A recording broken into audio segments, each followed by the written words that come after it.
안녕하십니까. 발질환 무엇이든 물어보세요. 이우천입니다. 발목 연골을 발목의 연골이 이상해서 수술을 하는 분들이 많습니다. 굉장히 많습니다. 수술을 했는데 다시 아프다. 내가 발목 연골을 수술해서 괜찮다 그러는데 또는 수술하기 전부터 이건 수술을 해도 안 나을 가능성이 많습니다. 또는 이런 얘기를 듣고 수술한 분들도 있고요. 어쨌든 발목에 연골 이상이 있어서 수술을 했는데 다시 아프다. 이럴 때 그거를 원인은 무엇일까?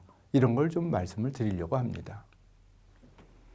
발목 연골 기본적으로 이러한 질문들에 대해서 아직 잘 모릅니다. 그래서 발목 연골이 이상이 있다.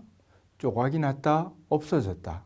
그럴 때 치료를 하면 발목 증상이 없어지느냐. 증상이라는 건 통증을 얘기합니다. 통증이 없어지느냐 또는 발목 연골이 5mm만큼 이상이 있는 사람하고 1cm 이상이 있는 사람 또는 15mm 이상이 있는 사람 간에 발목 통증의 정도의 차이가 있느냐. 즉 5mm가 연골이 없으면 통증이 5만큼 있고 발목이 연골이 20mm가 없으면 20만큼 비례해서 4배 정도의 통증이 있느냐. 그런 것에 대해서는 아직 의문이 많이 있습니다. 그러니까 좀 애매한 얘기가 되고 있는 거죠. 이 연골에 대해서는.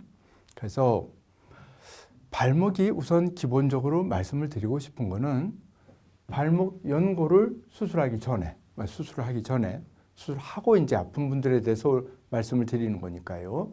수술하기 전에 통증이 있던 부위와 아픈 부위와 연골이 파손된 부위 또는 연골이 그러니까 정상이 아닌 부위가 다르면 발목 연골을 수술하더라도 통증이 그대로 남아 있을 수 있을 것 같습니다. 그죠?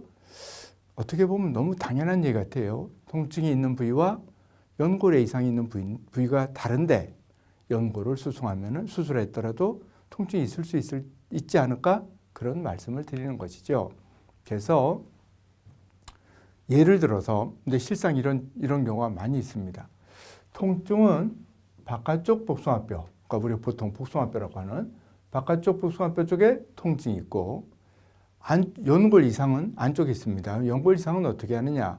엑스레이에 보이는 경우도 있지만 사실은 MRI 같은 거에 더 뚜렷이 보이는 경우가 많기 때문에 연골 이상은 MRI를 해보는 경우가 많죠. 그래서 그것이 다르단 말이죠. 통증은 바깥쪽에 있는데 아프기는 손으로 치면 이쪽이 아픈데 연골의 이상은 이쪽에 있다든지 그럴 때 MRI라면 연골 이상이 너무나 뚜렷하게 보이는 경우가 많기 때문에 이 연골의 이상이 있으면 MRI 아주 크게 뚜렷하게 보입니다. 그렇기 때문에 통증의 부위와 상관이 없이 연골 이상을 치료하는 경우가 많습니다.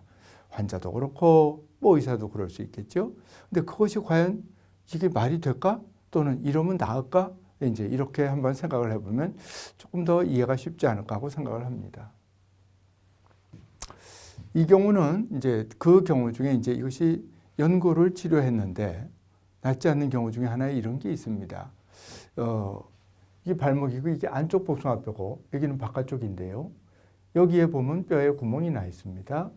여기도 뼈에 거뭇거뭇한 게 이렇게 돼 있죠. 그럼 위아래로 같은 부분에 연골의 이상이 있다는 얘기입니다. 이걸 이제 MRI, 이거는 지금 CT고요. 이거 MRI를 보면은 이 부분이 검었고 이 부분이 검습니다. 그래서 요는 마주하는 면 사이에 뭔가 이상이 있는 겁니다. 또 마찬가지로 이제 이렇게 조건에 따라서 같은 거를 쭉 다르게 보여드리고 있는 건데 이것이 그러니까 위아래로 같은 부분에 연골의 이상이 있을 때는 그것이 뭔가 거기에 연골을 치료해서는 되지 않는 요인이 있다. 그래서 이렇게 생각할 수 있을 것 같아요. 위아래 이상이 있다는 건 이거는 일로 이 뼈와 여기 사이에 서로 간에 많이 눌려서 증세가 생길 가능성이 많기 때문에 연골 자체를 치료해서는 이 병이 낫기 어렵다고 생각을 하는 것입니다. 다시 한번 말씀을 드리지만 연골 이상이 있는 크기와 증상이 일정한 관계가 있는지, 연골 이상을 치료하면, 즉 반대쪽에 있는 연골 이상을 치료하면 또 그 반대쪽에 있는 통증이 없어지는지 잘 알려져 있지 않다. 또 그렇지 않을 것 같다. 이렇게 이제 연골이 이상이 크더라도 연골 이상은 수술 전보다 좋아졌는데 통증이 얼마든지 있을 수 있다. 그런 얘기입니다. 그래서 또 하나는 이제 그런 원인 중에 연골 이상을 치료를 했는데 아무래도 통증이 없어지지 않는다. 그런 원인 중에 하나가 처음부터 그냥 좁은 부위의 연골의 이상이 아니고 병 자체가 관절염이었던 경우를 연골의 이상이라고 잘못 알고서 치료를 할 수가 있습니다. 그래서 엑스레이를 보면은 그런 대로 괜찮은데 이 부분에 이제 구멍이 나 있고 연골이 좀 이렇게 이제 여기 이제 CT에 보면 더 큰 구멍이 있고 만약에 MRI 해보면 더 큰 부분에 이상이 있는데 이거를 이렇게 구멍이 많이 있죠. 이런 경우는 사실은 처음부터 관절염이었는데 이거를 요 연골에 이상이 있다 그래갖고 그 연골에 미세골절이라는 것도 하고 연골을 무릎에서 떼서 이식하는 치료도 하고 뭐 연골을 새로 재생하는 여러 가지 치료를 하는데 아무리 그렇게 하더라도 처음부터 원인이 관절염인 경우에는 치료를 해도 소용이 없습니다. 그래서 발목 연골을 수술하는 분이 참 많이 있는데 그러고 나서 다시 아픈 경우가 많기 때문에 제가 오늘 이런 말씀을 드리는 건데요. 발목 연골의 이상이 그 원인은 수술 전에 아픈 원인이 처음부터 아니었다. 아픈 원인은 딴 데 있는데 MRI를 보고 연골의 이상을 치료했을 가능성이 높다. 그런 게 하나의 원인의 가능성이라고 이렇게 사실 이런 게 많거든요. 그리고 발목 관절염인데 거기에 관절염인 줄 모르고 연골만 치료했을 때 그 연골 수술 후에 증세가 호전되지 않는다. 그리고 당연하겠죠. 그래서 무엇보다 중요한 거는 이러한 MRI 같은 검사 소견을만 그걸 보고서 그것만 하면 안 되고 아픈 원인이 뭔지, 아픈 데가 어딘지 그런 거를 잘 알고 치료를 해야 될 것 같습니다. 너무 당연하지만 실제로 이렇지 않은 경우가 많기 때문에 이런 말씀을 드리는 것입니다.